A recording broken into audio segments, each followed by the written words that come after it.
சமீபத்துல முதலமைச்சர் விஜய் அவர்கள் கார்ல மது குடிச்சாரு அப்படின்னு ஒரு வீடியோவை பரப்பி விடுறாங்க. அந்த வீடியோ குறித்த உண்மைய ஒரு பிரபலம் சொல்லி இருக்காங்க. தமிழ்நாடு முதலமைச்சரும் நடிகருமான விஜய் அவரு சில நாளுக்கு முன்னாடி கர்நாடக மாநிலத்துல இருக்க கொல்லூர் மூகாம்பிகை கோயிலுக்கு போயிட்டு வந்தாரு. அப்ப அவரே காரை ஓட்டிட்டு போயிருக்காரு. அவர் சீட்டுக்கு பக்கத்துல ஒரு கிளாஸ் இருக்கிற மாதிரி ஒரு புகைப்படம் வைரல் ஆச்சு. நிறைய பேர் ஐயோ மது குடிச்சிருக்காரு அப்படின்னு பரப்பி விட்டாங்க. இந்த நிலையில பிரபல பத்திரிகையாளர் ஒரு உண்மைய சொல்லியிருக்காரு. கொல்லூர் மூகாம்பிகை கோவிலுக்கு கார் ஓட்டி சென்ற போது முதலமைச்சரும் நடிகருமான விஜய் அவர் குடிச்சாருன்னு சர்ச்சைகள் கிளப்புறீங்க. இது குறித்து அவர் சொல்லும் போது என்ன சொல்லியிருக்காருன்னா, 2 நாளா சமூக வலைதளத்துல நான் எல்லாமே பார்த்துட்டு இருக்கேன். விஜய் அவர்கள் குடிச்சிட்டு கார் ஓட்டினாருன்னு. இப்படி எந்த மாநில முதல்வரும் செல்ஃப் டிரைவிங்ல ரோட் ஷோ போனதில்லன்னு நினைக்கிறேன். முதல் முறையா அதை உடைச்சு விஜய் அவரு லாங் டிரைவ் ஓட்டிட்டு வந்தது சமூக வலைதளம் முழுக்க செம்ம வைரல். உடனே ஒரு போட்டோஷாப் குரூப் விஜய் அவரோட பக்கத்துல இந்த மாதிரி ஒரு விஷயத்த பண்ணி போட்டோ போடுறாங்க.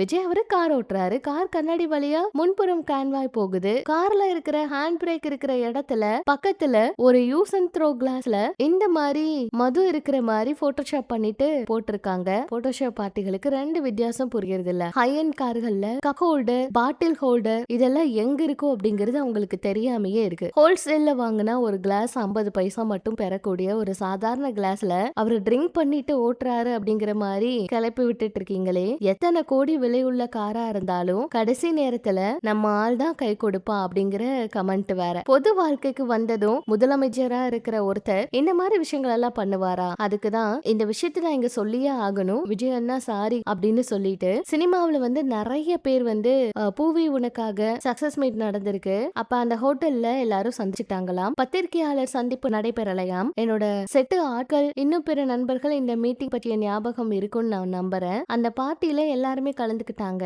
அந்த பார்ட்டி போய்கிட்டு இருந்தப்ப விஜய் அவரும் அவரோட அப்பாவும் உள்ள வந்தாங்க. ஹோட்டலே பரபரப்பாயிடுச்சு. சின்ன ஹால் அப்படிங்கறதுனால விக்ரமன் அவரு என்ன கூடவே வச்சிருந்தாரு. நான் தான் அடிக்கடி தம் அடிக்க வெளியில போயிருந்தேன். விஜய் அவர் வந்தது எனக்கு தெரியாது. பத்திரிகையாளர்கள் இருக்கிற ஹாலுக்குள்ள நுழைஞ்ச எல்லாருக்குமே கை கொடுத்து நன்றி சொல்லிட்டு சின்ன ஹால்ல விக்ரமன் பக்கத்துல எஸ்.சி. ராஜ்குமார் அடுத்த சீட்ல விஜய் அவர் இருந்தாரு. அவரை நாங்க ட்ரிங்க்ஸ் சாப்பிட சொன்னோம். அவர் எனக்கு பழக்கமே இல்லன்ட்டாரு. தமிழர்களின் பெருமை ஒரே மேடையில் வெளியிட போகின்றது. இது ஒரு செலிப்ரேஷன் ஆஃப் கிரேட்னஸ். எதிர்வரும் ஜூன் 20 சனிக்கிழமை legends and icons awards 2026. Table manners கருதி ஒரு பேர் அப்படின்னு எல்லாம் சொல்றாங்க. விஜய் அவர் ஒரே பேச்சு எனக்கு அது பிடிக்காது, எனக்கு அந்த பழக்கமே இல்லன்னு சொல்லிட்டாரு. எவ்வளவு சொல்லியும் அதை தொடக்கூட இல்ல. 20 வருஷத்துக்கு முன்னாடி அவ்வளோ பிடிவாதமா இருந்தாரு. ஒரு பத்திரிகையாளர் இருந்தாலும் அந்த இடத்துல தன்னோட இமேஜ் கரெக்டா இருக்கணும் அப்படின்னு ஜாக்கிரதையா இருந்தாரு. ஒரு மாநிலத்தோட சிஎம்மா இருக்கக்கூடிய சூழல்ல அவரு இந்த மாதிரி விஷயங்கள் எல்லாம் பண்ணுவாரா? எவ்வளவு தூரம் அவரு மத்த விஷயங்கள் எல்லாம் யோசிப்பாரு? இப்படி எல்லாம் தேவையில்லாத வதந்திகளை பரப்பாதீங்கன்னு இந்த விஷயத்த அவர் சொல்லியிருக்காரு.